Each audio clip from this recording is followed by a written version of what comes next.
Hey everybody, Erica Serwin here from Pink Backer Designs. I've got a really fun and simple treat box for you today.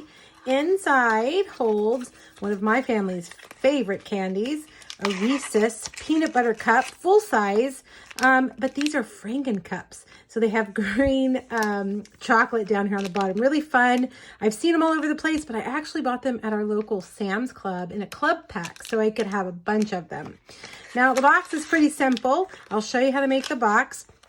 And we're going to use the super popular Have a Hoot stamp set and matching dies. I've got 3 other projects over on my blog featuring this stamp set. If you're looking for more ideas, make sure to click on the link here on YouTube. It'll take you to the original post where there's a PDF that has measurements and products that I use, everything that you need. Okay, well, let's make the box first. You are going to need a piece of basic black cardstock that is 6 1/4 by 6 3/4.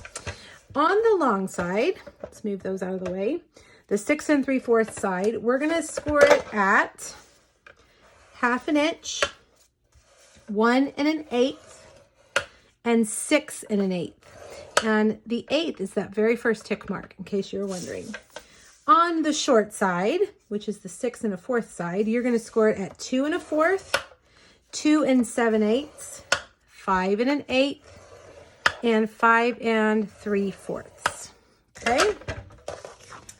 All right. Now, grab your bone folder, and you want to burnish all of those lines to make them nice and crisp. So just to get your bone folder and rub it down all those lines. Your box will look nice and professional when you use a bone folder. Okay, now we're going to do some trimming. You'll see this section here has one section, or this side has one section. This has 2 sections. This is the lid and this is the bottom. Okay, so down here on the bottom, the first thing we're going to do is cut out that little square. We don't need it. Okay, now we're going to come over here and snip these lines like that. On the remaining squares, I'm actually going to cut off the corners like that. Okay, now up here at the top, this section right here, this is going to be your lid, the part that folds in. So we're going to cut off these 2 right here. Completely cut those off, and these 2 right here. All right, now we want to cut off these 2 small ones. Okay, like that. And now we're going to separate. These are the little tabs right here that fold in, and we want them to be connected to the sides and not the lid. So we're going to cut them here. Okay, and we're also going to cut those at an angle, just like that. You just cut off the corners. Okay, now these 2 tabs, these 2 remaining tabs, this one and this one, we're also going to cut off the corners. When you cut off the corners, it just helps everything go together easier. Okay, there we go. Now I'm going to set the paper down. If you want to pause the video to trim it, to make yours trim just like that, you can do that right there. All right, now we're going to put it together. You want to get a strong adhesive. I recommend our new Stampin' Seal Plus, and I'm going to run it all the way down that long tab.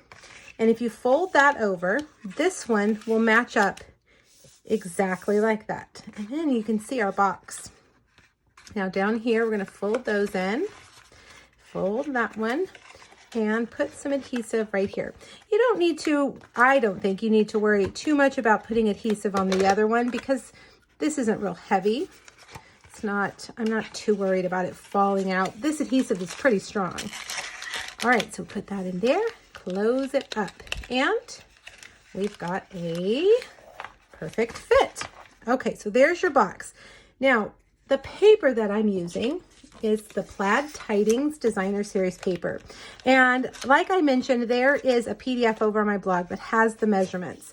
So I'm not gonna spout them all off to you right now. You'll just lose your, I know, I do it too. You'll write it on a Post-it note and you'll lose it. So go print it or save it. It's free. That way you'll have it. All right, really cute paper. Now we're gonna stamp the owl. We're using the little vampire bat, I don't know, or the vampire owl. We're going to stamp him 2 different times. We're going to stamp him on this full sheet right here, the full piece or the full image. Then we're going to stamp him on here, and I need a piece of scratch paper. Let's see what I have. We'll use this scrap right here. I just want the, really, I'm just worried about the twig that he is sitting on. So I'm going to stamp that here on the very left side like that. Okay, so what we're going to do is we're going to color this guy and the moon, and we're just going to color this branch. We're going to cut him out and put him on there. So he's actually popped off of that piece. All right, now you know the sky is the limit when you are coloring, but I am going to start with soft suede, and his main body is going to be soft suede. I'm going to start with light. I'm going to give him a coating of soft suede light. I'm using the bullet tip end. It also has a brush tip if you prefer the brush tip, but I prefer the bullet. Okay, now these are alcohol markers, so you want to kind of go quickly. They do dry pretty fast, and we're going to add in some dark, and we want it to blend. So don't stop to watch your Netflix in the middle. You got to keep going or it will dry. Now I'm going to take the dark and I'm going to run it under there where there would be a shadow, back here where there would be a shadow, and I'm going to do that, and then I'm going to come back here. He would, wherever his cape is overlapping, there would be a shadow. Now I'm going to take my light and I'm going to blend all that together so you don't see those harsh lines. And if you wait too long to do that, you'll have a harder time blending it. Okay, that looks good. Now for his cape, we do have basic black Stampin' Blends, but they are very, very dark. So traditionally, when I'm going to do something where I'm going to do some shading, I like to stick with the smoky slate. I'm going to go all the way over it with my light, just like we did, a full coat, like a base coat. I'll do that back here too. And then I'm going to get my dark. And I'm going to make it dark around these edges right here. And wherever you see those little marks, you can make it dark there too. And then I'm going to take my light again. I'm going to blend those colors towards that edge, where I'm leaving that edge pretty light. I think I'm going to add a little bit more here. I want it to be dark and spooky. Okay, and a little bit more blending. Now back here, we probably could just do the dark because it's in the back and it would be darker. So I think I'll just go over that with the dark. There we go. Isn't he so cute? Now we're not going to worry about the branch here because we're going to cut him off of that branch. But I do want to color in his little toes. I'm using Cajun Craze. And then I'm going to color the moon with Daffodil Delight.